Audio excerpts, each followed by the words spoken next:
Welcome back, welcome back, welcome back. Welcome back, welcome back. All right, so this is the What We Gonna Do Minisode. I am your host, AJ. You can find me on social media at What We Gonna Do Pod. That's on IG. That's on Twitter. If you would like to support the show, please feel free to visit patreon.com/What We Gonna Do. If you are thinking about starting a podcast, you know a great place to go to? Podbean.com/What We Gonna Do. You're going to get a free 30 days of unlimited hosting. You're going to get to use all of their tools. And guess what? You get to help me out. Isn't that great? I mean, it's a win-win, right? We pretty much going to jump right into this. Again, this is the What We Gonna Do Minisode. Today, we're actually going to talk about net neutrality. I should have done this a lot sooner. I mean, this is a very important topic.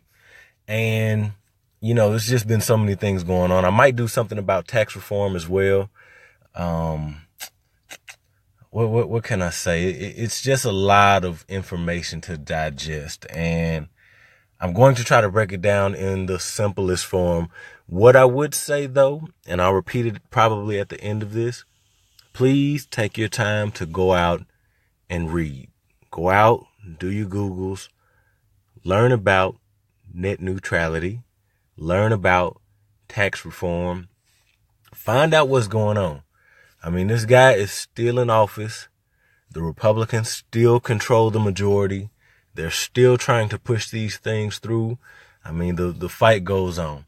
So anyway, I'm going to start off with just some information I've been reading on net neutrality. And I've been looking at this for about 2 years now, but I really had a chance to look at some of the articles and some of the documentation specifically. So first, for those of you who don't know, net neutrality is the principle that internet service providers, ISPs, must treat all data on the internet the same and not discriminate or charge differently by user, content, website, platform, application, type of attached equipment, or method of communication. For instance, under these principles, internet service providers, ISPs, are unable to intentionally block, slow down, or charge money for specific websites and online content. Let me see if I can just make that a little bit plainer. I mean, it's the internet as we know it today. Kind of think about it like, you know, it changes the rules for the game. If we allow these things to pass and to change the law as it stands today, it will change how we see the internet.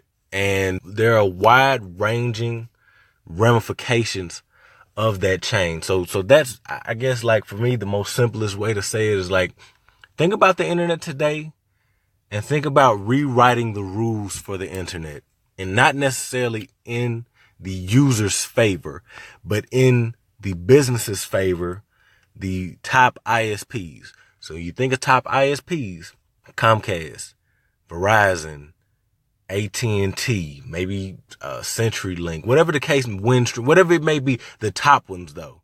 So AT&T, Comcast, I think that's kind of universal, you know, in most states or whatever. So think about the top ones. I'm going to give y'all a few principles and then I'll chime in with some more of my commentary. So right now, these are the pros of net neutrality. So this kind of gives you, okay, what happens as long as we keep the internet the same? 1, it creates an equal playing field.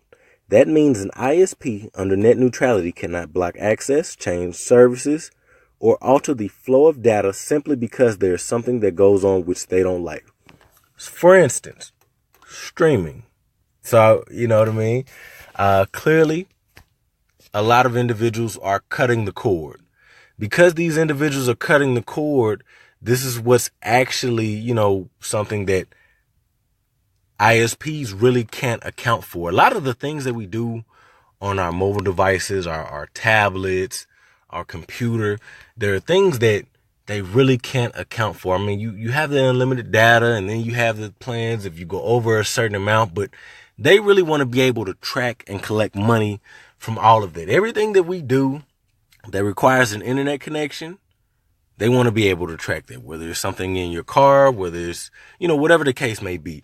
So just keep that. Right now, it creates an equal playing field. 2, it protects innovation. Although there are companies which have made billions of dollars because of their access to the internet, they were able to get started on the same footing. Innovation is protected as long as the internet remains neutral. Big companies still have the same access as small, medium businesses or freelancers. All that means is that, okay, you can have your different data infrastructures. You can have your network attached storage, essentially, whatever your modem is, whatever your IT infrastructure is, whatever type of services you have, essentially they're all using the same internet. Some companies are bigger, they have more security, they're larger, but they're all using the same internet.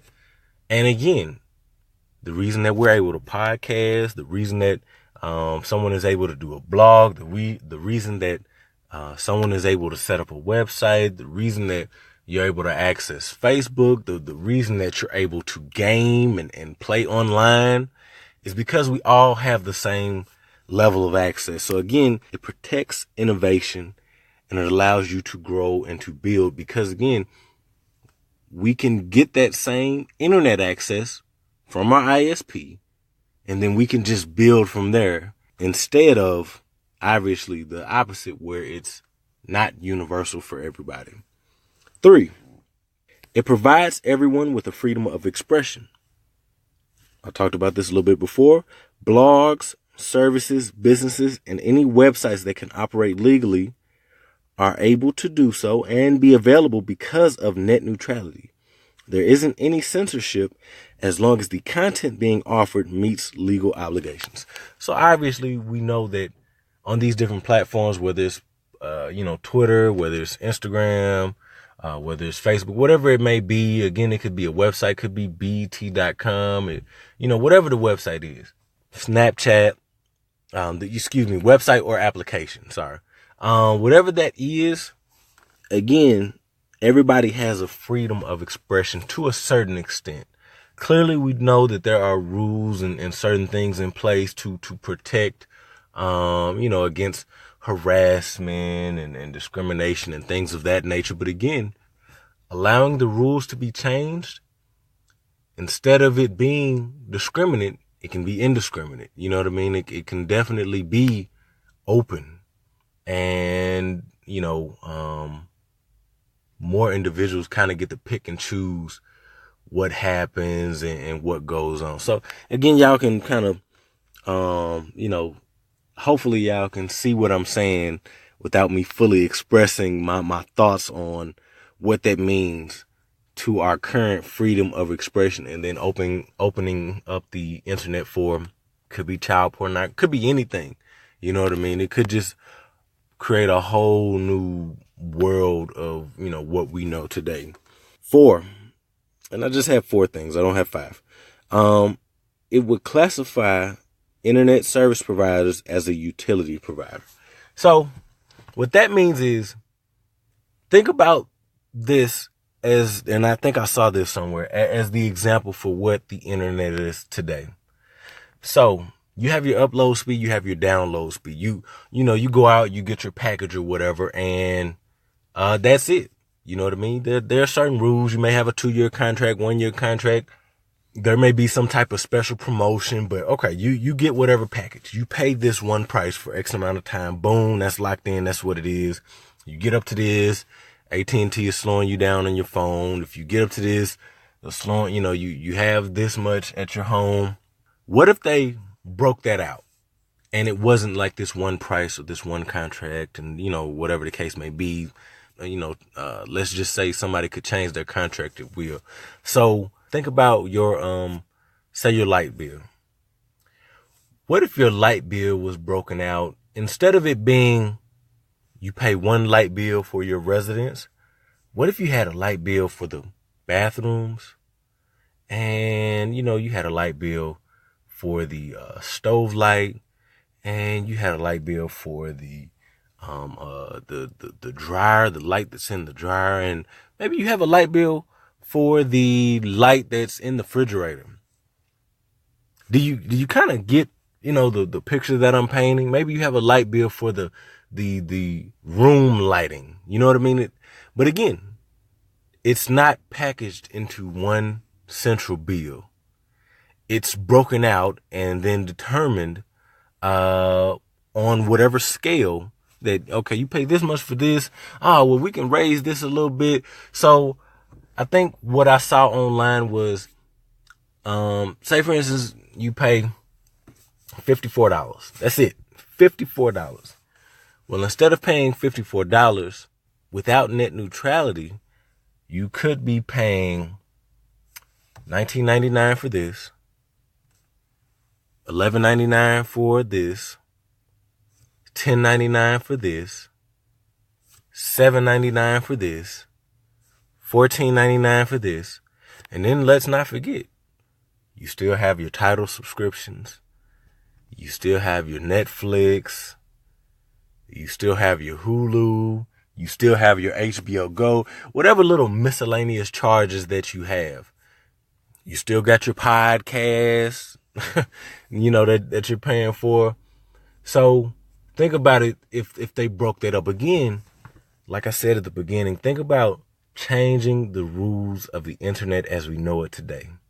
And again, just making it an open playground. Now, from what I read, the big businesses, the ISPs believe that, again, that this will allow them to build their infrastructure, because essentially they believe that we're getting too much free internet. And essentially it shouldn't be as free as it is, we should be able to manage this a little bit better and bring in a little bit more revenue. And then we can see how we can expand our infrastructure. Now, you guys can go to whoever you want to go to and see how much money they're making off of us, or see what that company's, value is. You know what I mean? That the valuation, look at their stock, whatever the case may be. And then tell me what you think of, as far as them saying, we need to make more money so that we can grow the infrastructure. We want to go from IPv4 to IPv6. We want to, and I'm just kind of saying stuff. I can't think. Is it IPv4? I think so. Yeah, IPv6. I think I'm right. Whatever. Anyway, we need more money, and y'all gonna give it to us. Y'all gonna figure it out. Because this is something that you need right now. Again, the internet is more aligned to being a utility, like water, gas, whatever the case may be. You know what I mean? It's like that waste. I know some individuals have waste, and I don't want to make this too long. So, let me just, say a few more things. Well, not really even a few more things.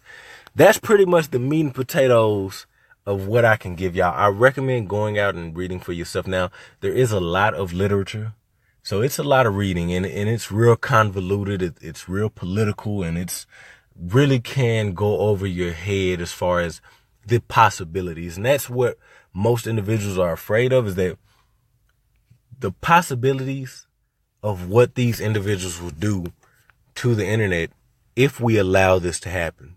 Now, again, I know many of y'all may not be thinking about it, but this affects a lot of people. I talked to some individuals. My brother-in-law, actually, he's deaf, and their primary form of communication, they obviously they do a lot of texting, they do a lot of video conferencing, whatever the case may be, but it takes up the internet. There are a lot of communities that are going to be affected by this, and again, that's the worry, is that, man, there's no telling what could be done if this is allowed. And this is why I say, man, I am all for keeping net neutrality, keeping the internet the way that it is, and looking for possibly some other alternative. I mean, I know that, as time goes on, things have to change. And, you know, it's hard to not wonder what would have happened had things went differently. But, you know, we got to deal with the reality of what it is. So this is my piece. I wanted to give y'all my 2 cents about how I feel about net neutrality and just the different communities affected and what the ultimate goal is and who it's really helping and who it's really not helping. Again, this is AJ, host of the What We Gonna Do podcast. Find me across the board, What We Gonna Do pod. Feel free to email me, whatwegonnado@gmail.com. If you have any questions, comments, concern, feel free to email me. Again, visit patreon.com/whatwegonnado if you want to support your boy. If you want to start a podcast, visit podbean.com/whatwegonnado. Make sure you guys go out and share this episode, like this episode, give me a review on iTunes or wherever you can find this podcast. Please give me a review. That helps me out. That just grows visibility, and I'm looking forward to bigger and better things with this platform.